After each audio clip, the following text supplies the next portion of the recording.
I would verify my doctor's order. Once I verified my order and confirmed the type of catheter that they would like, whether it's an in and out or continuous catheter, I would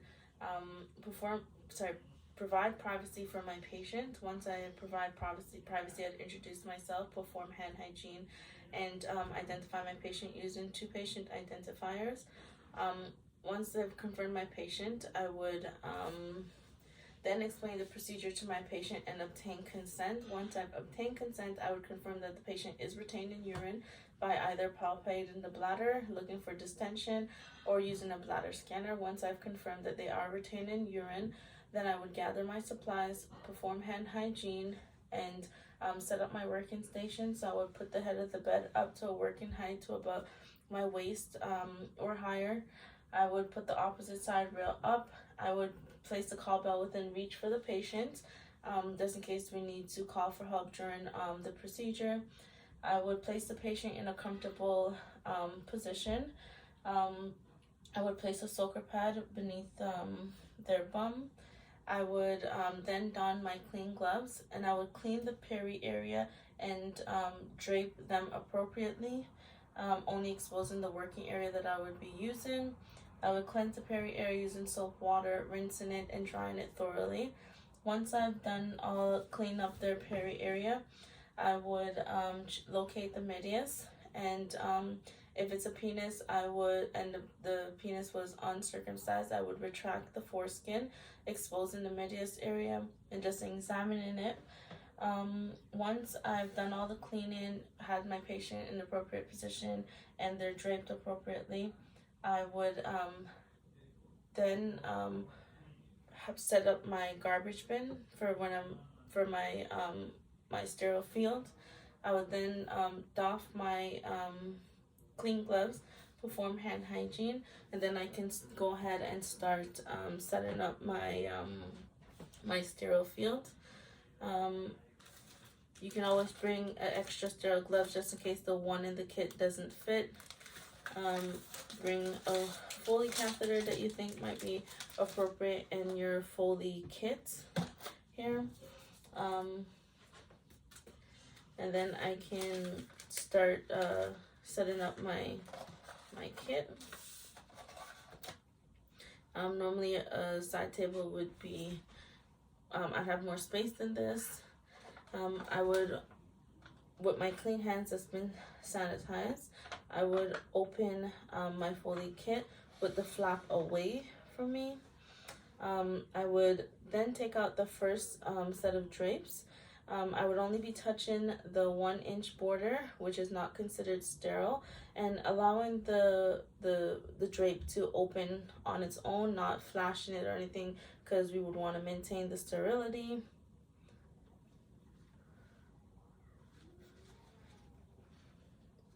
And the first drape, I would go ahead and place the shiny side down and placing it over the peri area, making sure that the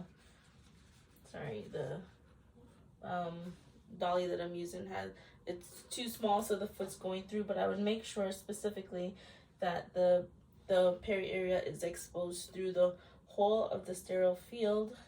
And I would ask the patient to lift their bum a bit so that I can fold the tip of the secure the drape. I would make sure to put the shiny side down. Normally, if I opened my kit and it had any kind of compromise, like it was wet or any stains, I would discard that and obtain a new kit. For now, we're just gonna work with it and pretend like these stain marks aren't there. Once I've taken out my first set up my first sterile field over my patients. Actually, sorry, this is incorrect. It would be on them like this to the side, and I'll have it fold out. I can go ahead and take out my other sterile field using the same technique, only touching the 1-inch border, making sure not to flash it and allow it to fold out on its own, placing the shiny field down on shiny side down on the bed.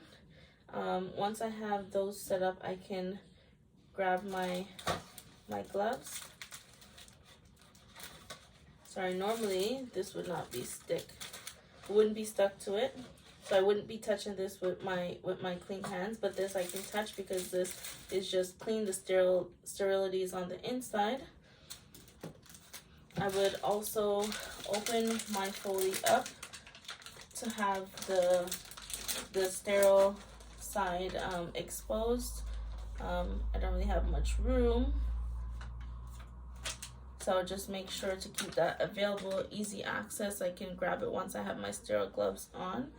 I would then perform hand hygiene and don my sterile gloves, making sure not to put my back to my sterile field that's already set up.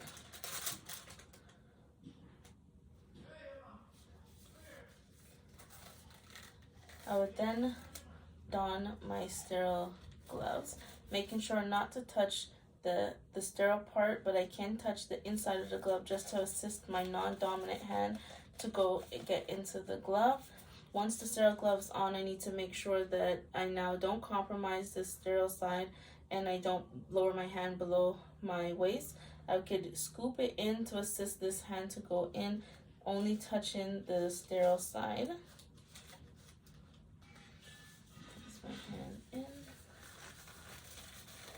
Pull it up. Once I have both my gloves on, I can put my hand in and adjust appropriately. I can then touch the inside of my sterile kit, making sure to keep the flap away from me, and place it on my sterile field. Now my hands are sterile and I can go ahead with continue to set my stuff up. I can take my Foley out of the catheter. This inner packaging is sterile, and make sure not to compromise it or my hand. I can go ahead and remove it from the package, and I can just drop this in my garbage, making sure not to drop my hands below my waist. I can put this in my kits and continue with setting up the other stuff. If I had a kit that had a cup with cotton balls in it, I would open my iodine and pour that onto the cotton balls, and then I can discard of this. If I have my lemon swabs, I can open this up and place them on my sterile field for cleansing. So I just expose the tips so that I can easily pull them out. I don't want to put them directly onto my sterile field because they are wet and they will compromise my sterile field. But this whole package is sterile because it came out of my kit, so I can go ahead and place that there. I would open my lubricant and I can squeeze out a bit of the lubricant, whether in here because I don't want to compromise my sterile field, or I could stick the tip of it in. Sorry, it's just a little bit close because I've been using it multiple times to practice. But I would place the sterile tip in there just so I could lubricate it. But actually, before I do that, I'm going to just check the integrity of my balloon. Sorry, that normally wouldn't be in there. By just connecting it to the Foley and just making sure that it's inflated and it's not compromised. I could go ahead and leave that, take the fluid back out of the catheter, and I can leave that connected. And before I had put on my sterile gloves, I would have made sure that there's a Foley bag close by, so that when I'm ready to connect this, once I insert the catheter, it's all available and ready for me. And I would clamp it off. I can lubricate the tip. Just make sure that it's nice and lubricated so that it provides the least amount of discomfort for my patients. I can leave that in there if I would like. Now that I have everything set up, I would use my non-dominant hand to whether it's separate the labias or to hold the penis upright. And then this is going to be my working hand. But once my hand is on the private area, I will not release it until the Foley is inserted. So I'm just going to start off by cleaning. So I got my first swab, I'm gonna place the hand, whether it's on a penis or separate the labia.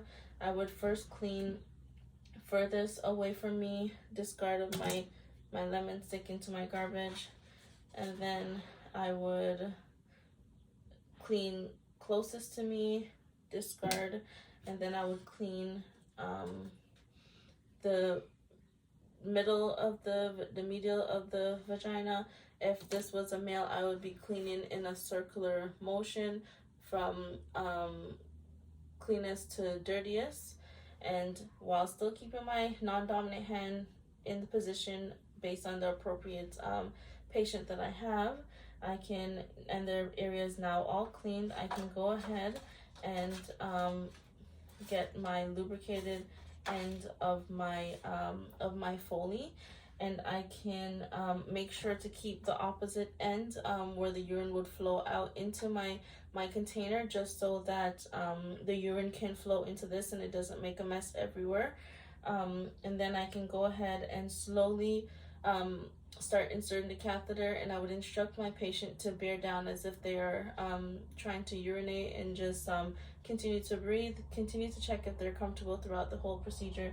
And I would slowly start advancing my catheter into the medius until I see some flashback of urine into my container, and it's been confirmed that confirming that it's in the bladder. I can now release the labias or the penis with my non-dominant hand and hold the Foley in place. And then I would use my dominant hand to inflate the balloon that so that the bladder can secure and stay in the bladder and it won't fall out. Once I've inflated the appropriate amount of solution into the bladder, roughly about 10 cc, 15 cc, I can now release the Foley because it's secure, it's not going to come out. I can do a small little tug, and then I can go ahead and disconnect that. All my sterile field and everything is now done, so I can connect it to my Foley bag that is clamped. And then I can, once it's all connected, I can then release I could don my gloves, and I would make sure to drop this into the garbage. Make sure that I would clean up my clean my patients, peri-area, wipe away any excessive iodine, retract the foreskin if it's just pull back the foreskin back over the penis. Once I'm done, clean up the peri-area, leave the patient comfortable. I would dispose of all my my supplies appropriately in the appropriate containers. I would make sure my patient is comfortable. I can now release the clamp on the bag, have all the urine flow out, and make sure that the bag is always below the bladder. You can hook it onto the bottom of the bed.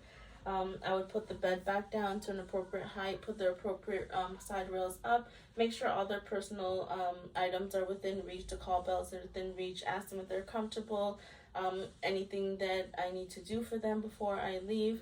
And once the patient is comfortable, I observe that my Foley is draining appropriately. They're all cleaned up down there and properly have their clothes properly, so they're not private area isn't exposed. All my supplies are discarded appropriately. I would document the type of Foley, that the Foley was inserted, the size of the Foley that was inserted. So this is a 14 French, and that if it was tolerated well, and I would just continue to monitor if the Foley is draining, and at the end of my shift, how much volume was drained from the patient. And that's it.